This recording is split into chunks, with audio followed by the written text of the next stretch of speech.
Hello, again. This is about the fourth time I've tried recording this. Sometimes I turn the microphone off and forget to turn it back on. Sometimes I turn the scripts off and don't turn them back on. Anyway, thank you for coming back. My name's Bill Gibbons. This is my diary.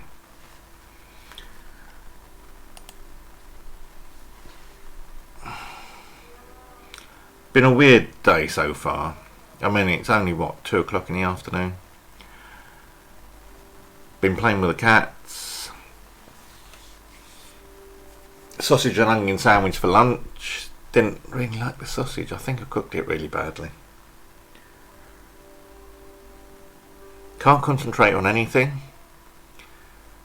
I've been dipping in and out of music and YouTube and Amazon, and concentration just isn't there. I am getting better at the subtitles, mind you. And a confusing thing happened to me when I was trying to put the Filipino / Tagalog subtitles on via YouTube. And that is that YouTube has Filipino and Tagalog despite it being the same language. So I've discussed it with Lita, and Filipinos generally look for Tagalog, not Filipino. So I'm going to put Tagalog subtitles on in future. And just ignore the Filipino bit. But it's covering, I think 95% of the world's languages are covered by speakers. I mean, English, Chinese and the Indian languages alone cover half the population of the planet. And there's another 17 or so that I add on top of those, including Russian, Polish, Indonesian, German, French, Spanish, Italian, Greek. So Europe's covered, and most of Latin America's covered, because I do Spanish and Portuguese, Brazilian Portuguese and Portuguese. There are slight differences, although Greek is only Greek. There's not Greek and Greek Cyprus, which sort of proves my point. Greek Cypriots aren't a thing. You have Greek speaking Cypriots and Turkish speaking Cypriots, but they are all Cypriots.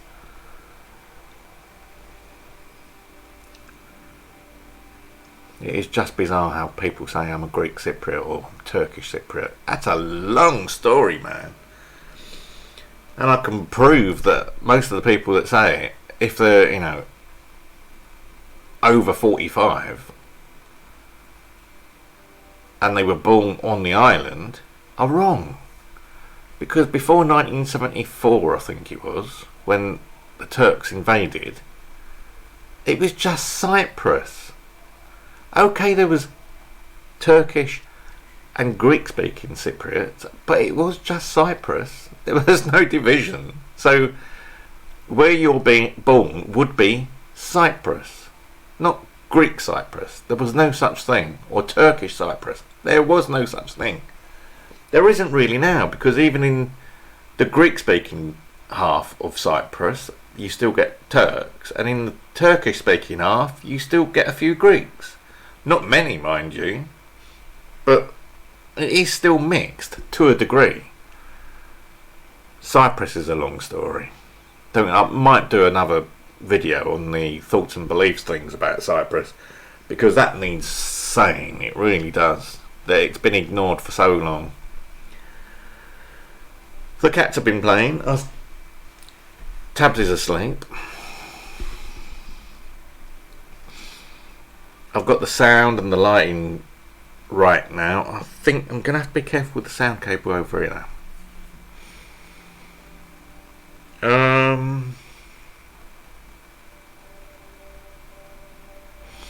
I really don't know. I can't concentrate. As a woman on YouTube I've been watching, I can't really say much. I've emailed her to see if I can mention her on my channel. But it is an excellent channel. And if I get a response back that's positive, I'll do a little piece about her, because she's the most open-minded, honest, unbiased, non-prejudgmental person I have ever come across. And it is so refreshing. I've actually said that to her. It's so refreshing to find someone on YouTube that has an opinion based on experience, not based on prejudgment. If only everyone was like that, life would be so easy. What else is happening? Not an awful lot. I'm going to put a bit of music on in a moment. Been looking at maybe getting a graphic equalizer for the music, but then it sounds alright as it is, so do you want to tamper with the sound that's on the disc, or do you want to have it as raw as it comes off the studio? I set all my equalizers to flat mostly anyway. If there's a built-in, like on the Blu-ray there's a built-in equalizer, I set it to flat and it sounds fine. So I'm not sure I'd make much use of out of an equalizer, because to use it properly you'd need to adjust it slightly for every tune. I mean, you can set it up for your room, but that is the equivalent of tuning out the flatness sort of thing. So I don't know. I'm quite happy with my setup. I think the capacitors are going on the record player. I might sit down in the week and list down all the capacitors and order them off eBay. Get some nice branded, Nakasumi or something that Mr. Carlson goes on about. Decent branded capacitors anyway, and just resolder them in. It isn't, it's quite nice, and it's an old turntable, so it's all widely spaced and you've got no surface mount. It is lovely in there. So I should be able to do that without breaking it.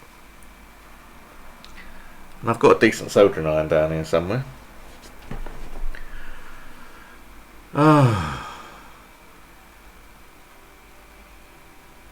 One day this is all going to end, you know that.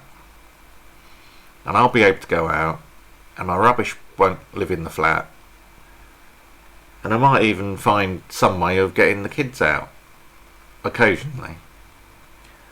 But until the council take action against people for breaking their tenancies, actually, instead of threatening, actually taking action.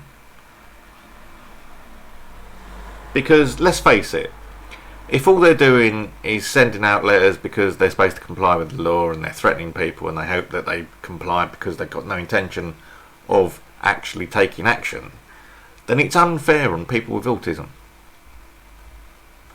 Because people with autism will do what they're told. People without autism do what they want. That's the difference.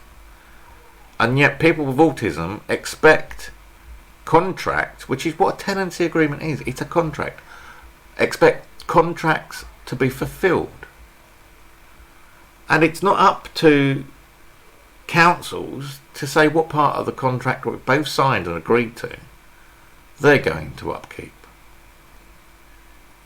It's a two-way thing. You can't say, well, this is a tenants agreement, I know it says this, but we're not going to enforce it. We don't put it down in the tenants agreement, so everyone has the same terms. Isn't that fair on everyone? If you're not going to enforce fire regulations, for instance, and take it all out the tenancy agreement and send an amendment out saying, oh, we're not going to enforce this. No, they won't do that, because by law they're supposed to enforce stuff like that. Have I got one of my cats behind me? I have. My little Merly Moo's behind me. Can you see him? Just there, I think. If I turn around, if I turn more onto the camera, it might make more sense. Yeah, so that's another little rant of mine. Contracts that are only one way, i.e., people in power can decide what they're going to do, but people not in power have to do everything just in case. That's unfair, don't you think?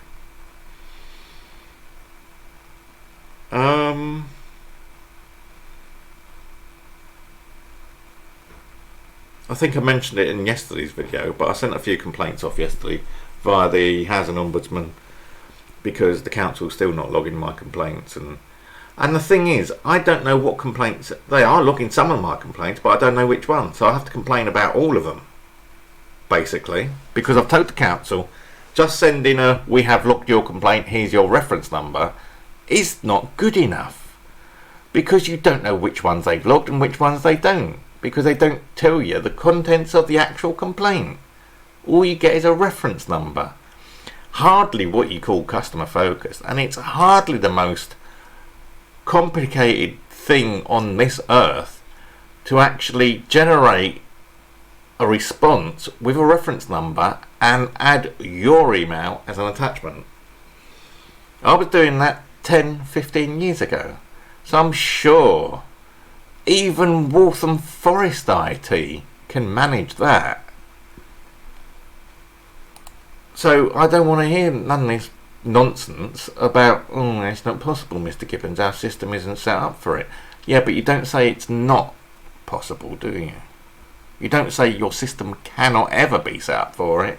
You just don't want to do it.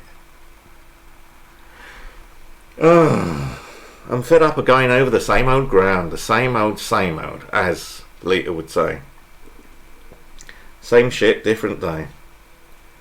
Yeah, nothing there. Ian Duncan Smith. Nothing. Nothing from the Housing Ombudsman. Nothing from anyone.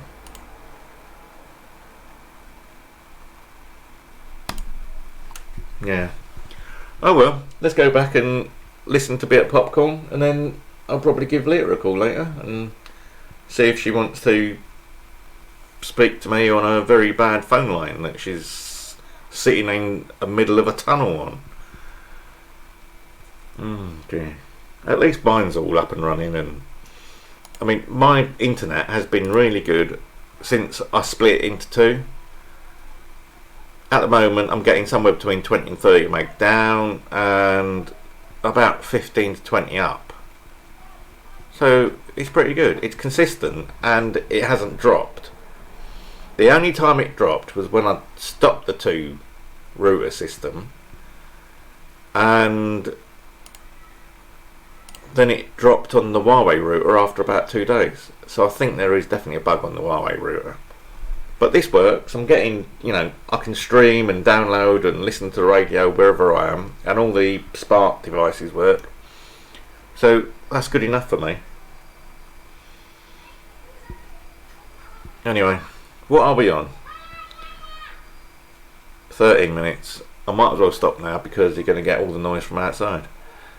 Anyway, he picks up the tablet and says, this is where it all ends. Thank you for watching.